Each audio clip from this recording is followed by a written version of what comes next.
শুনছেন news PM Bangla. আজ ৩রা June বুধবার। শুনে নেব আজকের বাছাই করা 5টি তাজা খবর। শুরুতেই হেডলাইন্স।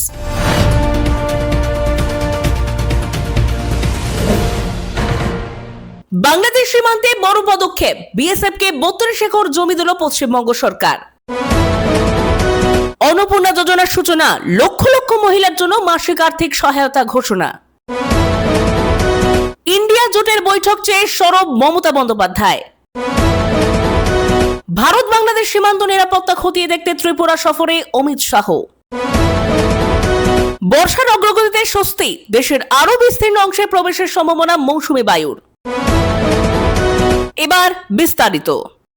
দীর্ঘদিনের অপেক্ষার অবসান। ভারত বাংলাদেশ সীমান্তে কাঁটাতারের বেড়া নির্মাণের জন্য প্রায় 32 একর জমি বিএসএফ এর হাতে তুলে দিয়েছে পশ্চিমবঙ্গ সরকার।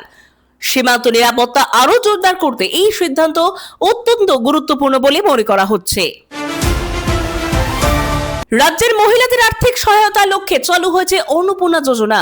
এই প্রকল্পের আওতায় প্রায় 28 লক্ষ মহিলাকে মাসে 3000 টাকা পর্যন্ত সহায়তা দেওয়ার ঘোষণা করা হয়েছে।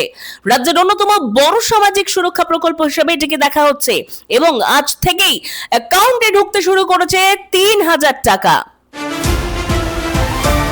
জাতীয় রাজনীতিতে নতুন জল্পনা। মমতা বন্দ্যোপাধ্যায় দিল্লিতে ইন্ডিয়া জোটের একটি বৈঠক আয়োজনের পক্ষে সওয়াল করেছেন। আগামী কয়েকদিনের মধ্যেই বিরোধী শিবিরের গুরুত্বপূর্ণ বৈঠক হতে পারে বলে রাজনৈতিক মহলে আলোচনা শুরু হয়েছে।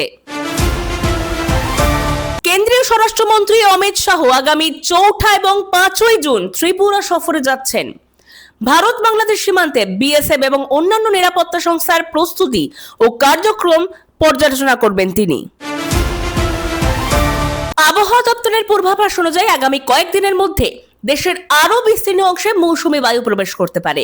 এর ফলে একাধিক রাজ্যে বৃষ্টি বাড়ার সম্ভাবনা রয়েছে, যা কৃষক থেকে সাধারণ মানুষের কাছে স্বস্তির খবর হিসেবে দেখা হচ্ছে। এই ছিল আজ 3রা জুনের 5টি গুরুত্বপূর্ণ আপডেট। ভিডিওটি ভালো লাগলে লাইক করুন, শেয়ার করতে ভুলবেন না এবং প্রতিদিনের নির্ভরযোগ্য খবর সবার আগে পেতে নিউজ পিএম বাংলা চ্যানেলটিকে ফলো করতে ভুলবেন না।